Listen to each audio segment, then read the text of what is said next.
opportunity that we have in India. So with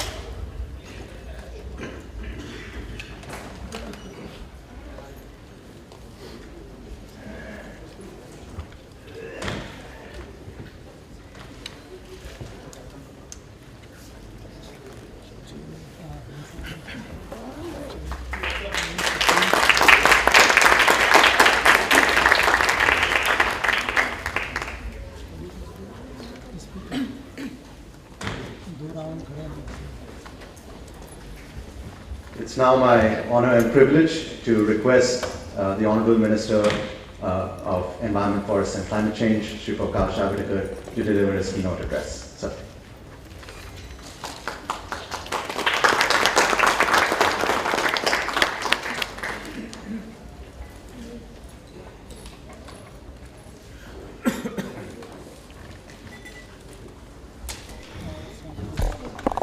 I'm happy to be here for the inaugural of the India's climate policy and intended nationally determined contribution. I hope that in India this is the first occasion where in public places in a seminar we are discussing the INDCs. And C, Center for Energy, Environment and Water, Council for Energy, Environment and Water. It's a huge initiative. And I must appreciate. And Suresh Prabhu, who is the chairman now, the railway minister, I think now there will be more competition to become your chair. Because if he chair here next time he is minister there. So that's a good thing. But Suresh Prabhu is the man who indoctrinated me into this whole environment thing in 2007 or 7, I think. We went first time for G20 meeting in on the Globe platform in Japan. And then therefrom I went to all the places on the legislators forum of the world legislators coming together to discuss the environment. And therefore, I never knew that I will be heading the ministry regarding this, but I had the passion for it. And I was always working for environmental friendly things. I myself, when I was heading the State Planning Commission in Maharashtra in 95 to 99, I worked in 11 villages on an intensive project of watershed development, and we made it successful. So, or on environment fronts, the industries which were not adhering to the emission norms, I fought against them. And I never intended that industry should be closed. But those who do not adhere to the quality of emission and whatever the rules are, then they will have to face the music. And in 92, I did the city and I was MLC then, state legislature, but I did the video shooting of the effluent treatment, water actually flowing, how the farmers were devastated, nearby farmers. And the factory didn't, it had to close down because SM Dichem. I'm actually not in favor of closing down an industry, but you can't allow reckless emissions and reckless effluent treatment to go into waters. So all these are passionate subjects to me, and fortunately Modi ji gave me the same responsibility. And today we are now discussing negotiating the climate cliff. I was very happy with that word. It's like that. You have to walk a tightrope, but if you are convinced that you are taking your own actions, then you can walk the cliff. And I'll ask CEEW to be our partner in walking this cliff, because then it will be an easy way ahead. So I invite you, because you are the think tank, who can contribute in our preparation of INDCs, in our different formulations, and our different kinds of studies which we want to undertake. So this is my invitation to CEEW. As Prime Minister in the visit of President Obama said very clearly, I think that's the starting point of India's effort towards how we will walk this climate cliff till Paris. He said there is no pressure. That means there is no foreign pressure or any country's pressure on India. There is no pressure and we don't take pressures. We are not in the habit of taking pressure or buckling under pressure. He made it very clear. There is no pressure and we don't take the pressures. But there is a pressure. And that pressure is of climate change. The pressure is of the future generations. And that's our commitment.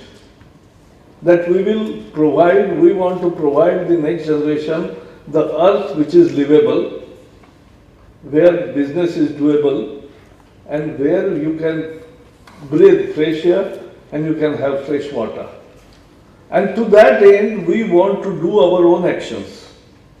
And as you know, in 1977, after the Kyoto Protocol, when the world first started debating very seriously the climate change, was when Al Gore,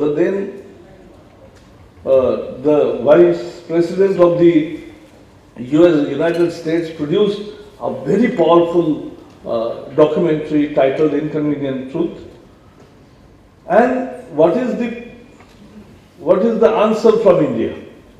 The answer from India lies in Prime Minister Narendra Modi's passionate, committed, dedicated efforts towards clean energy and clean environment. And 12 years, what he did in Gujarat, he documented it through, he penned a book called Convenient Action. So if somebody is putting us inconvenient truth, our answer is convenient action. And that's what we gave to the all world leaders, the book written by Narendra Modi, because that showcases our commitment to mitigate the challenge.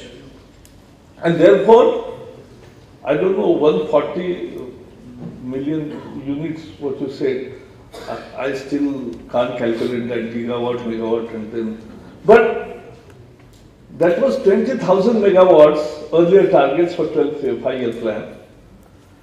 Modi ji doesn't upscale from 20 to 30,000 in a routine business like fashion. He upscaled it from 20,000 to 100,000. It's a 5-fold jump in targets. No aim is crime, and we are not putting it as a slogan only.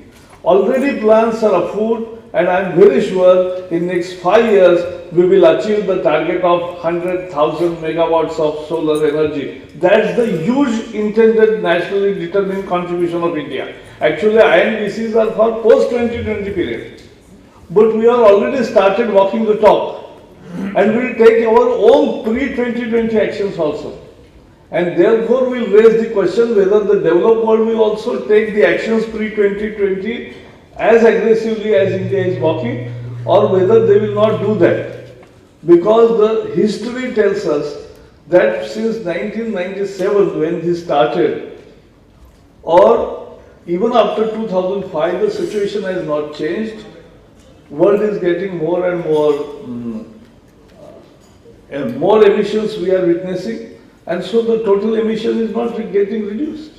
So that's what it is as of today. So the developing world, which have the right to develop, is asking the developed world whether you will vacate the carbon space or not.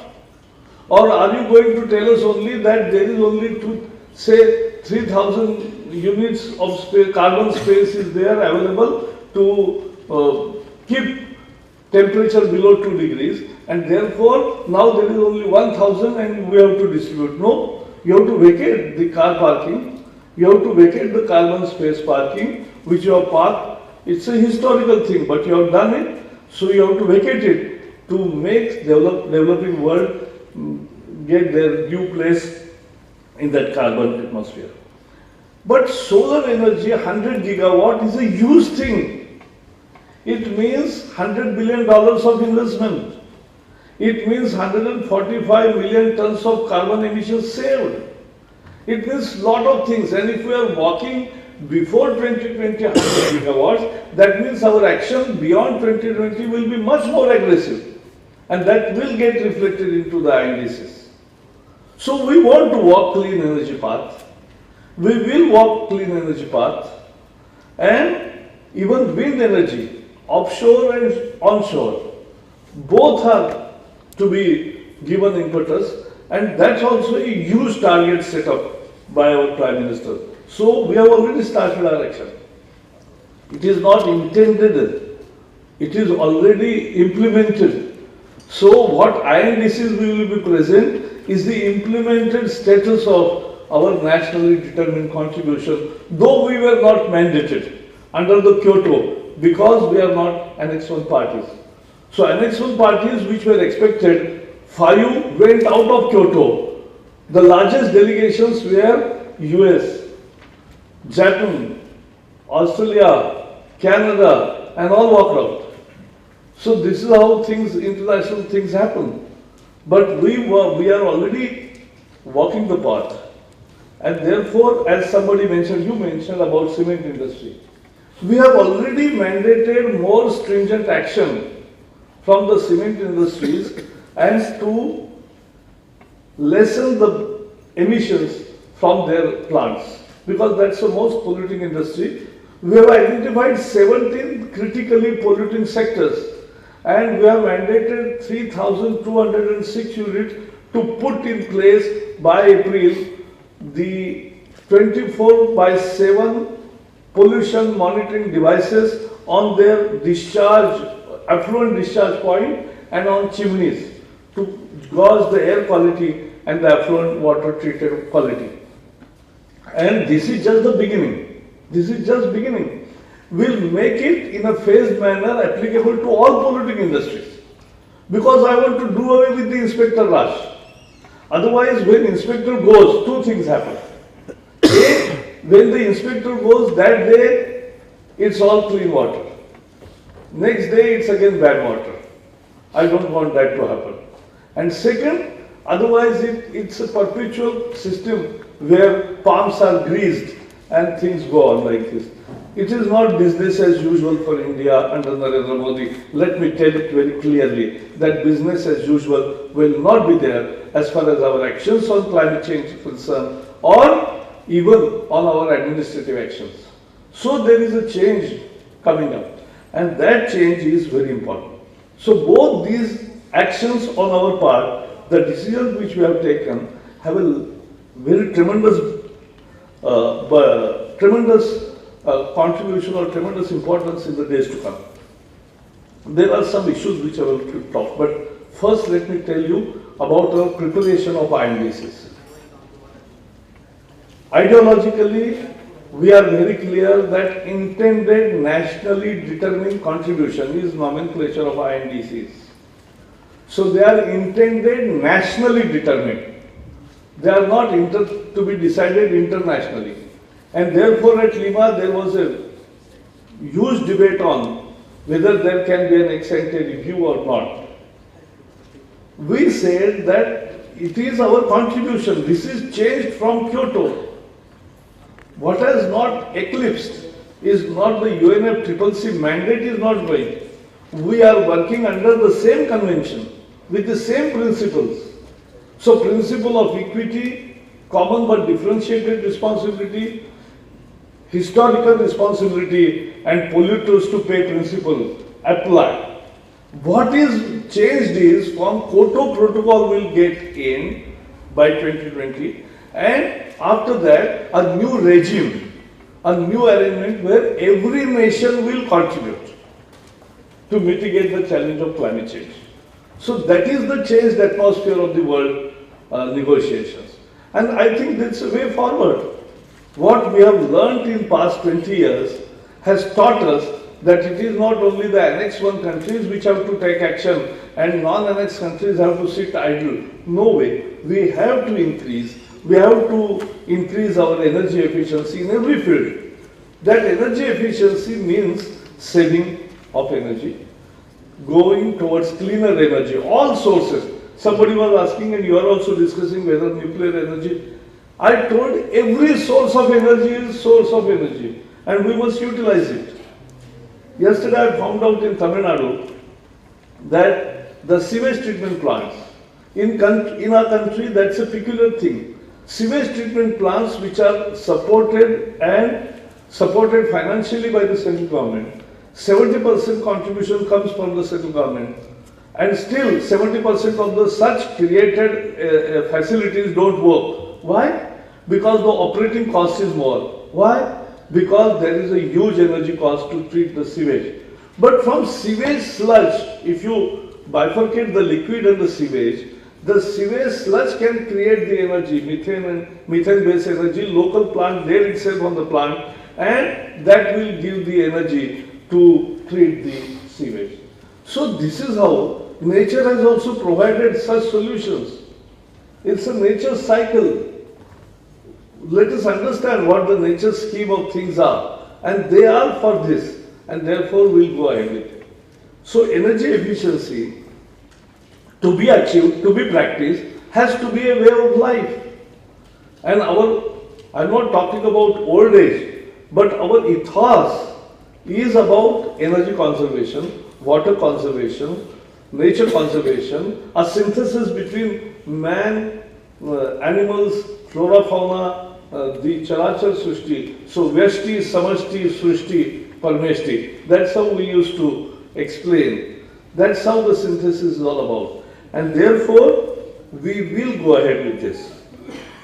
I'm happy again to tell one more thing, that these INDCs, our 8 missions are working, and there are enhanced missions, goals in many of the areas, and there is enhanced new initiatives also by the new government. So all put together, we are mapping of what can be the best INDCs. But there are issues, and which I must flag. The issue is of cost. You can't wish away. Every renewable or everything is a costly thing than the traditional way we do the business. It has a cost more than the business as usual. And who will pay the cost? We say the polluters must pay. But in fact, where the indirect taxation is more, those economies actually, ultimately, it is the poor who is paying. Instead of polluters made to pay, we are making poor to pay for the new climate mitigation challenges.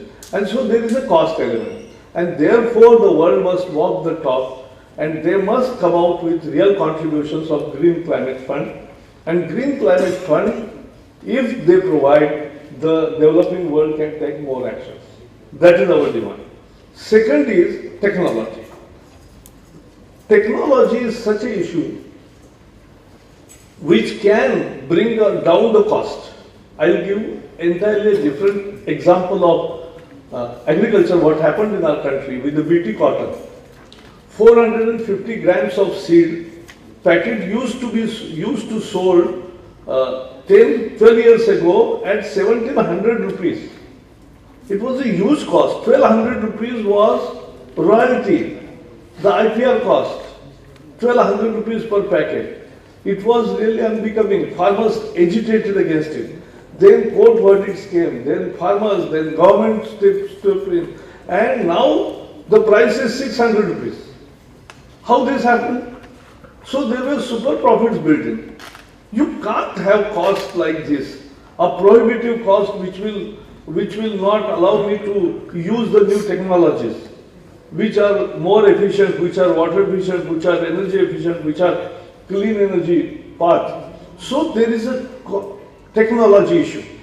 And therefore I have pleaded on the world forums all over, and I will give you my pleadings also to you. What we say that technology you have developed, pay your companies the cost of research and some profits from Green Climate Fund. I have no objection. It's a win-win formula. I am not saying that those companies who are into research should suffer. No. otherwise everybody will stop doing research. So they must be compensated, but at the same time we must get free of IPR cost. We did it for hybrid, we did it for HIV, fighting HIV. This is more serious fight than HIV. If the climate change is a real fight, if we have done joint collaborative research to Hydron in CERN, what it is? There is a joint to find out the truth how, Large Hadron Collider. So that what it says, it will bring out the truth of how the earth was born. But now we are talking of earth to be dooming, earth to be affecting from the climate change.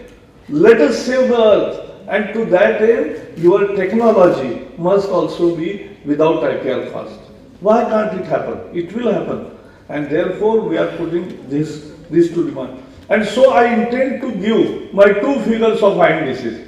This is just we at the conception stage. Finally, how iron disease we will put to the world body or before the world is a different issue. But we are in making preparation. There is one thought that why can't we give 2 figures? One figure is, first is business as usual. That is not our way of going forward. The second is INDC 1, which will give in our resources what can we achieve. And the third will be the INDC 2, which can give if the finance and technology is available at an affordable cost without IPR, where we can reach. So these are the 3 things we can put scenarios before the world. And that's how we want to go ahead. So all these issues of cost, carbon space, technology and finance are important and they must be solved. So today you are talking about carbon capture and store, which I have not seen anywhere apart from labs. So if things really, if we can conserve energy and store energy efficiently and at the same time capture carbon and store it, it's a good thing to happen. But I believe in science. I believe in human time. I believe in human intentions. And I believe that things will happen positively. I am not a doomsayer that the world will collapse. No, it will not. And therefore, all these issues which you are discussing, and the panel is very powerful, I once again invite you to be the partner in preparation of our INDCs, in preparation of our case on the world bodies. And if this happens, I think we can showcase India's achievements very powerfully to the world because we are committed to do our contributions in mitigating the climate change. Thank you and thanks once again.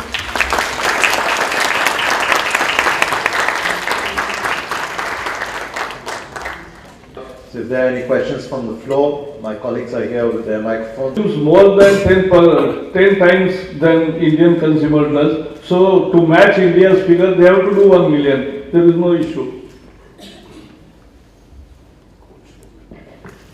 What India does, and therefore, if we are producing 100,000 megawatts, they have to produce 1 million megawatts.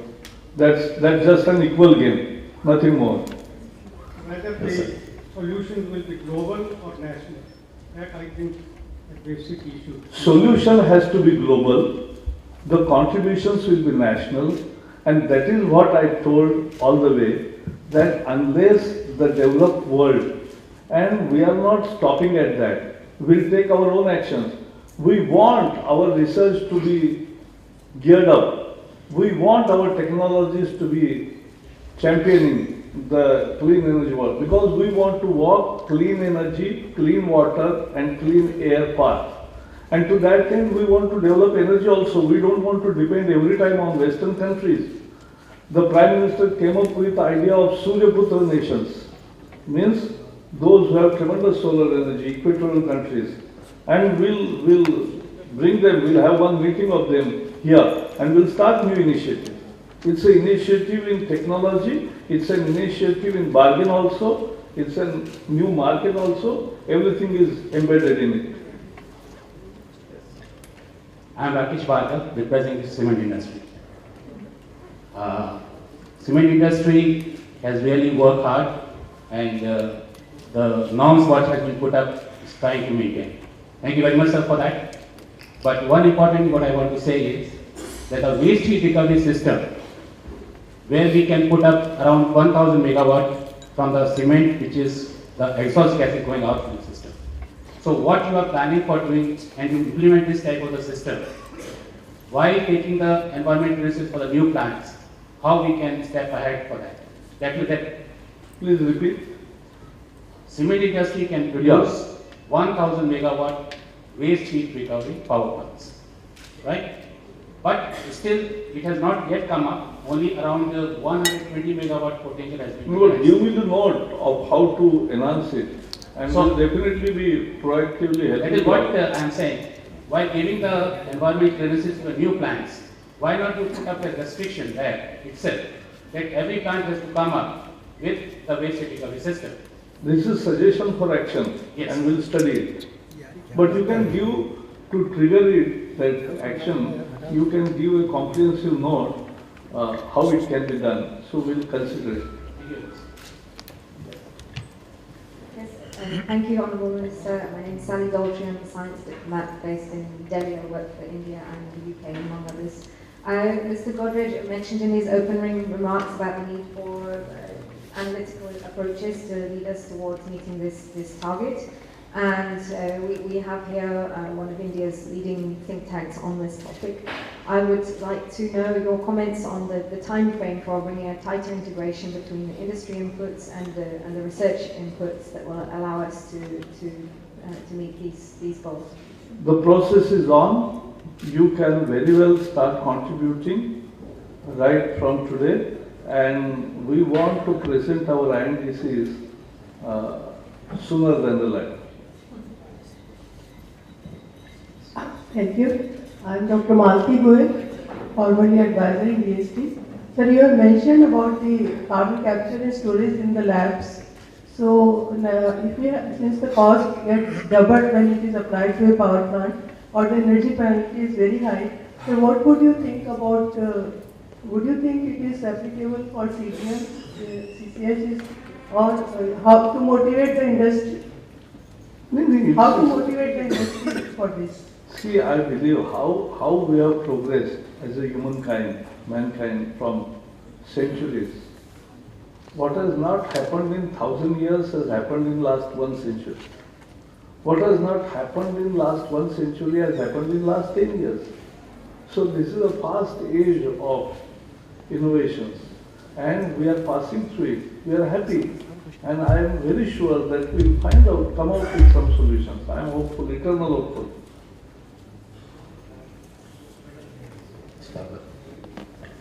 Pallav Bagla from New Delhi Television. Mr. Minister, a quick question for you on nuclear. Would you recommend domestic nuclear or imported nuclear as a solution to non-carbon based energy? Oh, that's a so technical question. Some of the experts will answer. There's a question here. Hello, sir. I'm Pallavi from Emergent Ventures India. A very simple question to you. You mentioned that we are at the conception stage where we're talking about that our INTCs would be in 2 stages. One, how our No, I have not said 2 stages. or probably it would be one option that how first it could be met from our domestic resources, and then how if finance and technologies can actually lead to an enhanced emission reduction. So that means we are actually in a way of commenting upon our NAMA emissions also. So that means we are taking our targets of not only INDCs but also NAMAs. No, let us understand that this is not about NAMAs. This is about possibilities, willingness, and this is at an idea stage. This is not a decision. And as of today, this is not the decision. We may finally be giving only one INDC. But as an idea, I say, I am open to all ideas. And your question was not that simple as you said.